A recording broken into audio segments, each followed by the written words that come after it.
अध्यात्म की पाठशाला में आपका स्वागत है। दोस्तों, आज हम मन के बारे में कुछ बातचीत करेंगे। क्या आपको लगता है कि मानव को मानव मन की वजह से ही कहते हैं? मन मानव के जीवन में कितनी महत्वपूर्ण भूमिका निभाता है, ये सोचने विचारने की बात है। इसके बारे में कोई भी विचार कर सकता है।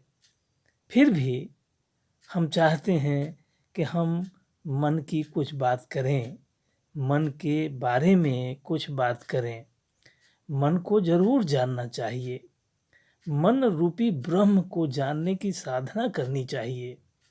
मन आकाश है। आकाश कोई वस्तु नहीं है, सारी वस्तुएं आकाश में हैं।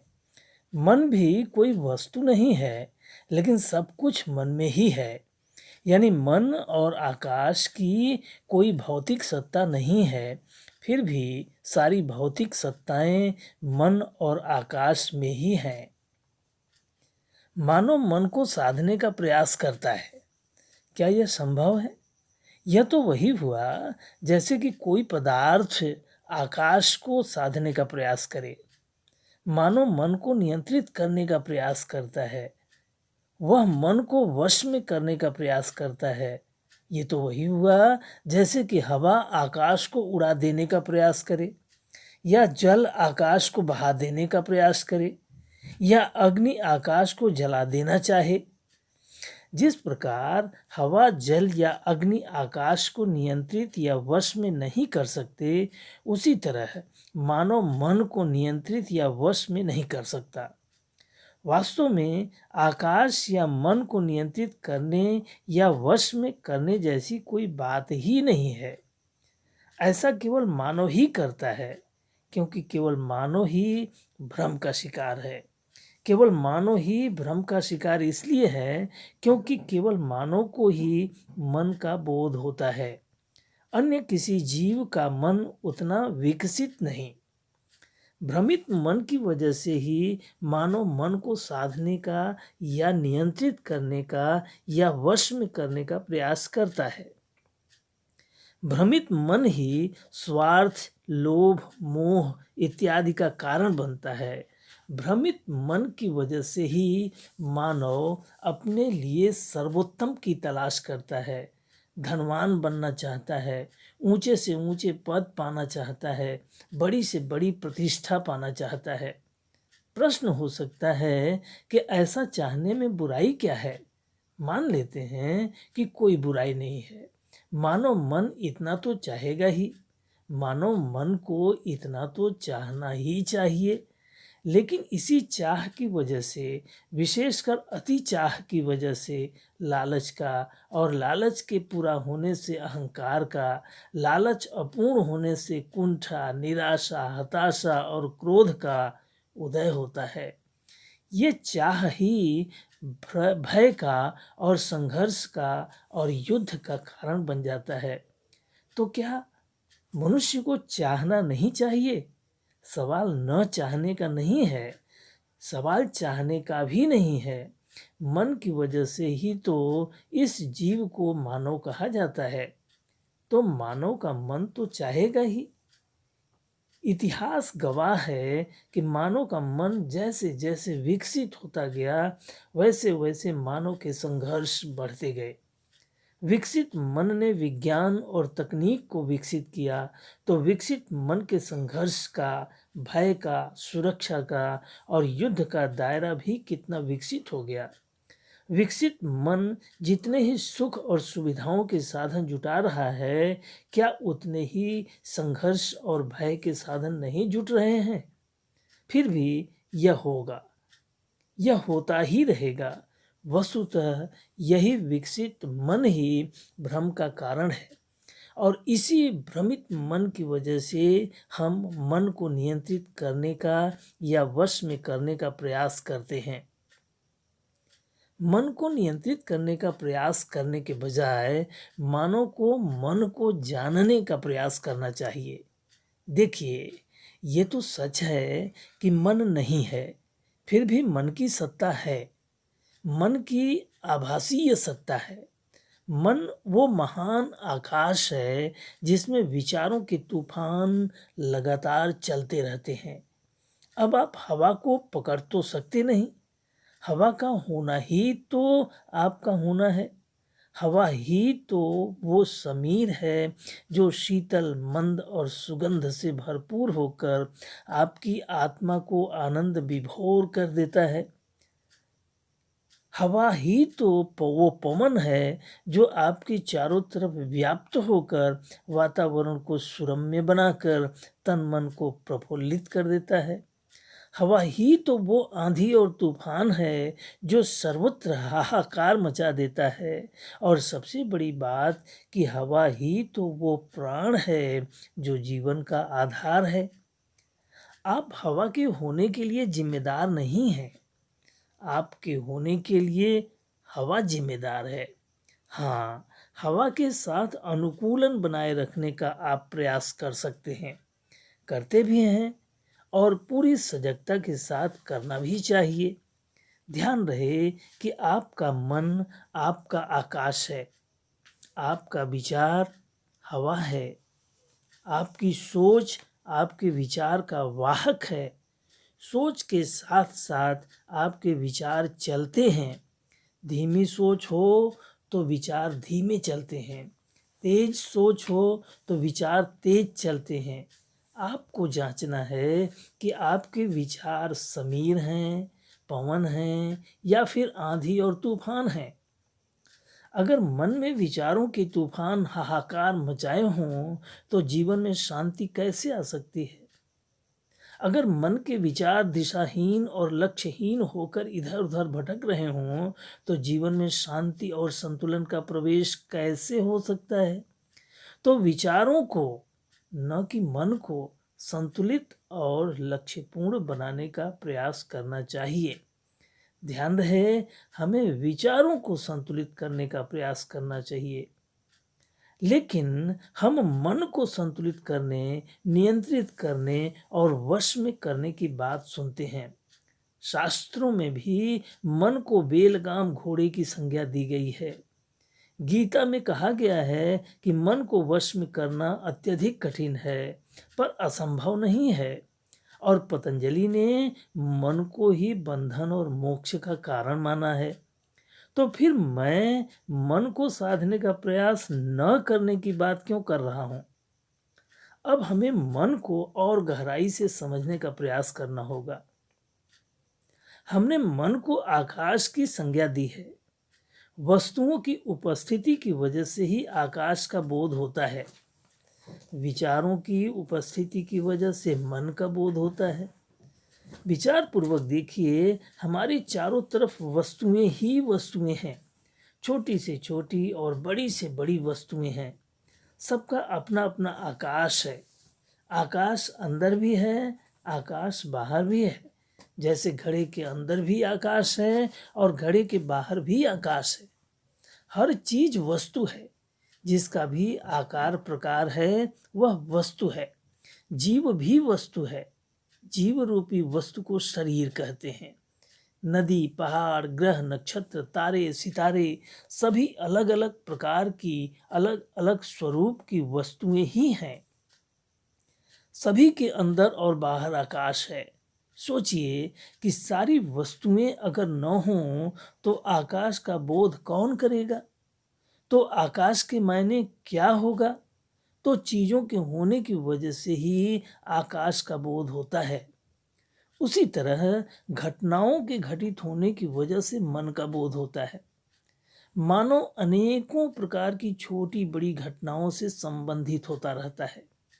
मानव की सोच के लिए अनेकों कारण हैं।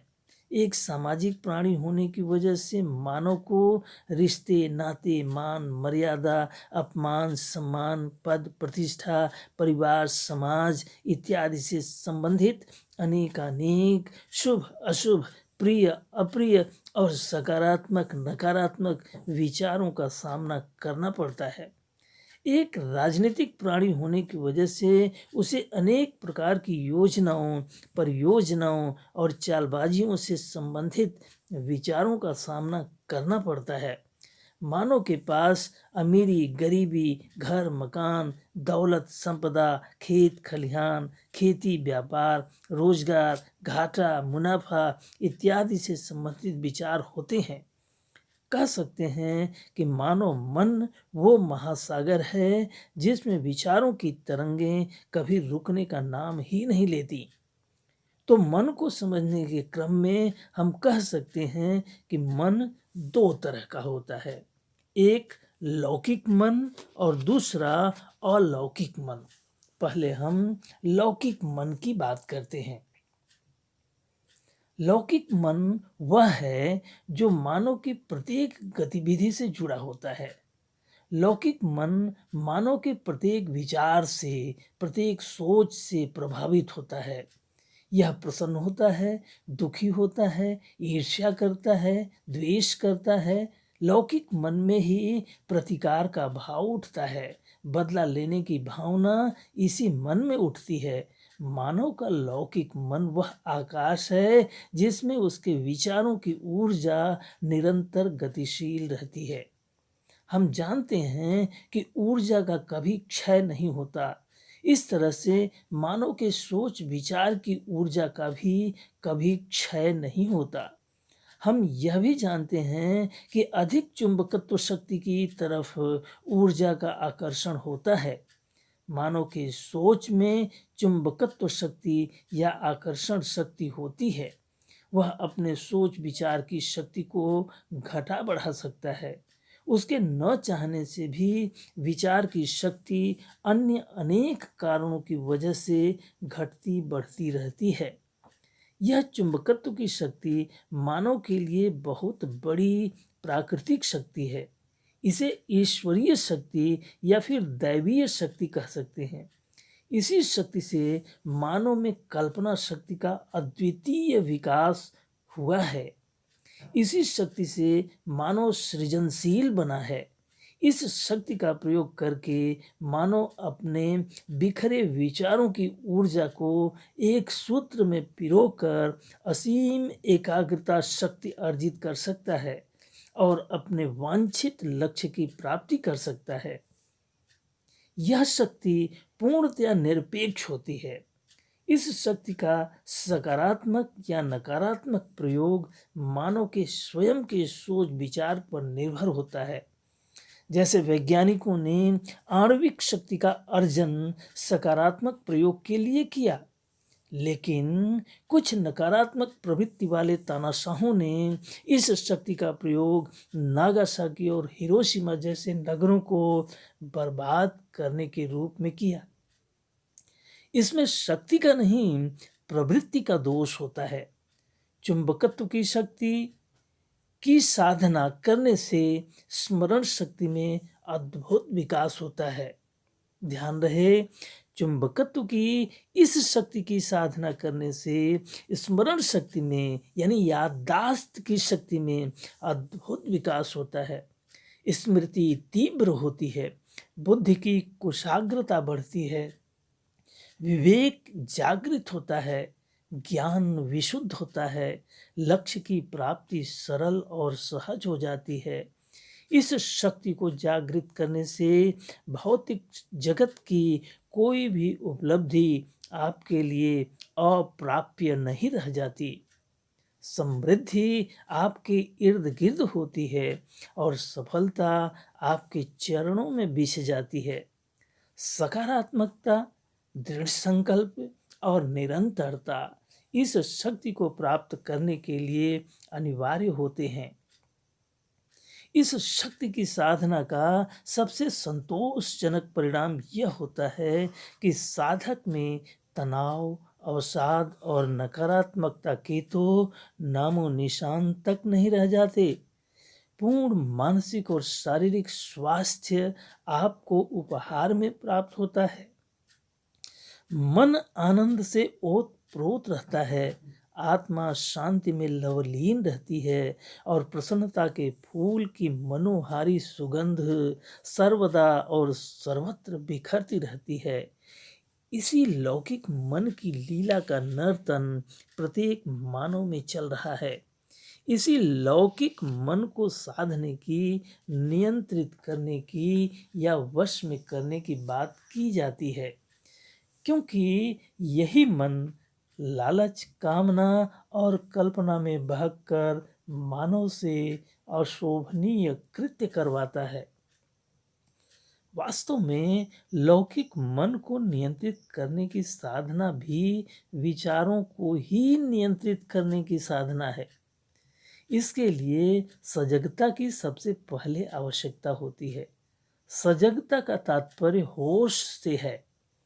हमारे जीवन में बहुत सी ऐसी घटनाएं होती हैं जो घट तो जाती हैं, मगर उनके प्रति हम जागरूक नहीं रहते, उनके प्रति हमारा कोई होश नहीं रहता। हम बहुत सी इच्छाएं बिना होश के करते हैं।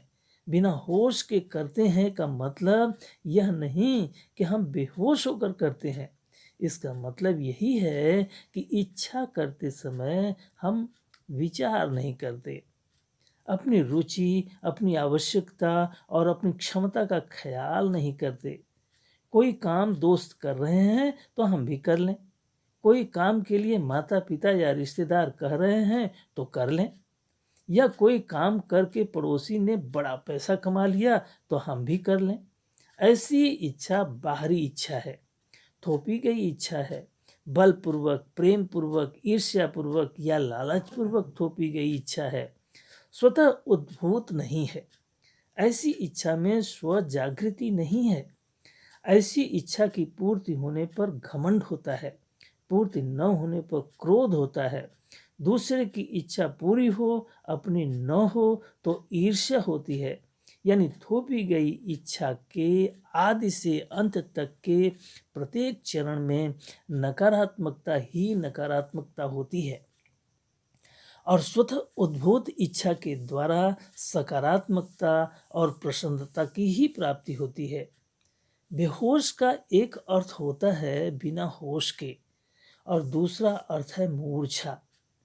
वास्तव में दो अर्थ नहीं, एक ही अर्थ है। मूर्छा का मतलब ही है बिना होश का। हम जीवन में बहुत से कार्य मूर्छा में ही करते हैं। जब मूर्छा टूटती है तो कहते हैं, अरे ये हमने क्या कर दिया, या कहते हैं, अरे ये हमसे क्या हो गया। फिर कहते हैं कि हमसे गलती हो गई। ये नहीं कहते कि हमने गलती कर दी। गलती कर दी यह होश पूर्ण वाक्य है। होश में गलती हो नहीं सकती। गलती हो गई यह मूर्छापूर्ण वाक्य है। मूर्छा में गलती ही होती है। अब हम दूसरे मन की बात करते हैं, जिसे हम अलौकिक मन कहते हैं। चाहे होशपूर्ण हो या मूर्छापूर्ण, दोनों लौकिक मन के ही कार्य हैं, लेकिन दोनों कार्यों में बड़ा अंतर है, बहुत बड़ा अंतर है। मूर्छा में किए गए कार्यों का परिणाम सदैव प्रतिक्रियापूर्ण एवं निराशावादी होता है, लेकिन होशपूर्ण तरीके से किए जाने वाले कार्यों में लगे लौकिक मन के अलौकिक मन बनने की संभावना अधिक होती है। अलौकिक मन में मानव के विचार उलझे हुए नहीं होते। इसमें स्वार्थ, भय, तनाव, लोभ इत्यादि का सर्वथा अभाव होता है। इसे मानव का दिव्य मन कहते हैं। दिव्य मन मानव मन का वह साम्राज्य है जिसमें प्रवेश करते ही विचार परोपकारवादी होने लगता है। यह मानव मन का वह आकाश है जिसमें विचारों का प्रदूषण समाप्त हो जाता है। भौतिक जगत के मानसिक झंझावातों से मुक्ति के लिए, सांसारिकता के नकारात्मक एवं प्रदूषित विचारों से मुक्ति के लिए और माया जगत के हर प्रकार के तनावों और अवसादों से मुक्ति के लिए मानव को अपने लौकिक मन को अलौकिक मन बनाने का प्रयास करना चाहिए। समाज में हो रही अनेकों प्रकार की हिंसा लौकिक मन की वजह से है। अत्याचार, दुराचार, कदाचार और भ्रष्टाचार लौकिक मन की ही उपजे हैं। हत्या, आत्महत्या, संघर्ष और युद्ध लौकिक मन के ही परिणाम हैं। असहमति, कुतर्क, विरोध और हड़ताल के अंकुर लौकिक मन में ही फूटते हैं। पारिवारिक अंतर विरोध, सामाजिक वैमनस्यता, असहिष्णुता और टूटते बिखरते रिश्तों का कारण लौकिक मन ही है। धार्मिक उन्माद, कट्टरपंथ, जातिवाद और आतंकवाद भी लौकिक मन की ही उपजे हैं। लौकिक मन बुरा नहीं होता, इसके विचार संकीर्ण होते हैं। इसके विचारों का दायरा बड़ा छोटा होता है। अपना अपना का भाव ज्यादा होता है। लौकिक मन में पशु वृत्ति का साम्राज्य होता है। पशु वृत्ति में घिरा हुआ मानव पेट और प्रजनन के बारे में ही सोचता है। उसकी हर सोच में पेट और प्रजनन होता है। इसी के लिए वह लड़ता है, इसी के लिए जीवन पर्यंत संघर्ष करता है। खूब धन दौलत अर्जित कर लेने पर भी उसके केंद्र में यही रहता है। खूब पढ़ने लिखने और ऊंची पद प्रतिष्ठा पा लेने के बाद भी उसका केंद्र नहीं बदलता। उसकी सभ्यता, शान, शौकत और व्यक्तित्व के बेहतर से बेहतर प्रदर्शन के केंद्र में पशु वृत्ति ही होती है। पशु कहने से मानव को झटका लग सकता है, उसका अहंकार घायल हो सकता है, उसे गुस्सा आ सकता है। अक्सर पशु से जानवर का अर्थ लिया जाता है। मानव को जानवर कैसे कहा जा सकता है? क्यों कहा जा सकता है? वस्तुतः पशु पाश शब्द से बना है। पाश का मतलब होता है बंधन। जो बंधन से यानी पाश से बंधा है वह पशु है। कैसा बंधन? माया मोह का बंधन, काम क्रोध लोभ का बंधन, भूख प्यास का बंधन, यानी इंद्रियों का बंधन। जिसकी सारी की सारी इंद्रियां पेट और प्रजनन में सर्वदा निमग्न रहती हैं वह पशु है। और जिसकी सारी सोच पेट और प्रजनन के ही इर्द गिर्द घूमती रहती हैं वही उसकी पशु वृत्ति है। पशु वृत्ति वाला मानव पेट के नीचे ही सोचता है। पेट के ऊपर सोचे तो वह मानवीय वृत्ति का अधिकारी हो जाता है।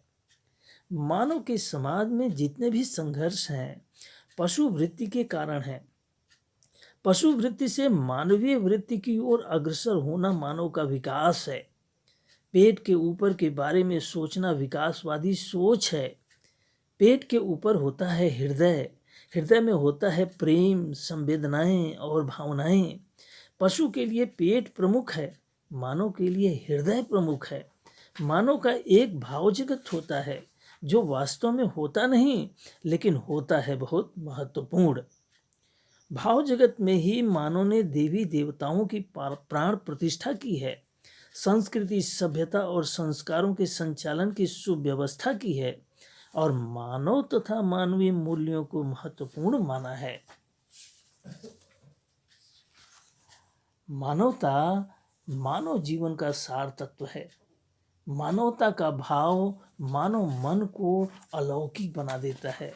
अलौकिक का तात्पर्य दिव्यता से लिया जाना चाहिए। इसमें मानव की सोच दिव्य होने लगती है।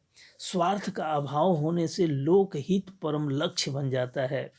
मानवीय वृत्तियों को धारण करने वाला धनवान अपने धन का प्रयोग गरीबों के उत्थान के लिए करता है।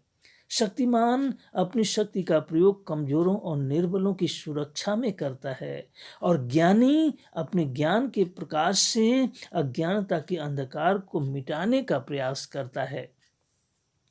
मानवीय वृत्तियों के धन से संपन्न मानव धीरे धीरे दैवीय वृत्तियों का स्वामी होने लगता है।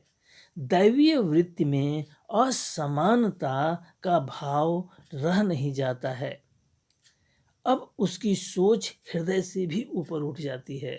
वह आत्मा में प्रवेश करने लगता है। वह आत्मा का धनी होने लगता है।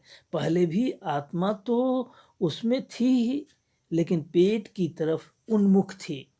तब उसे भौतिक धन जैसे रुपया, सोना, चांदी, हीरा, जमीन, संपत्ति इत्यादि ही सबसे बड़ा और महत्वपूर्ण धन लगता था। तब उसे पशु वृत्ति ही बड़ा आकर्षक और प्यारा लगता था। जब उसकी मानवीय वृत्ति का विकास हुआ तो उसे मानवता बड़ा धन लगने लगा। और अब जब उसके दैवीय वृत्ति का उदय हुआ तो आत्मा उसका सबसे प्रिय धन हो गया। इस तरह 3 प्रकार के धनवानों की बात हुई, लेकिन पहला धनवान जब तक दूसरा धनवान नहीं बन जाता तब तक वह दूसरे धन के वैभव और आनंद को समझ नहीं सकता। उसी तरह दूसरा तीसरे को नहीं समझ सकता, लेकिन तीसरा धनवान पहले और दूसरे धनवानों के धनों को भली भांति समझने लगता है। आत्मधन को पाकर वह इतना समदर्शी हो जाता है कि वह पहले के दोनों धनों को भी महत्वपूर्ण स्थान देता है, उनका आदर करता है, मगर उनसे लिप्त नहीं होता।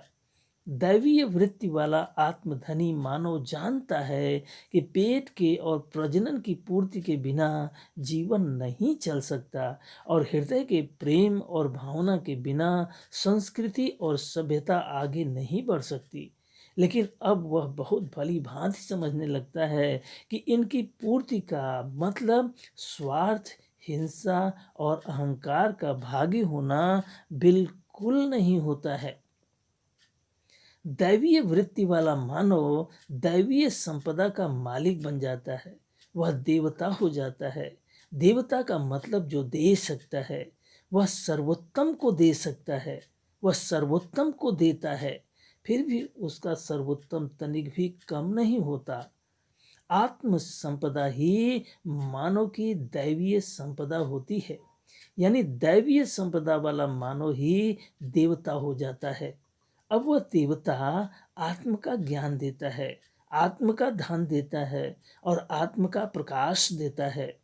फिर भी उसका आत्मधन, आत्मज्ञान और आत्म प्रकाश कभी कम नहीं होता, बल्कि बढ़ता ही है।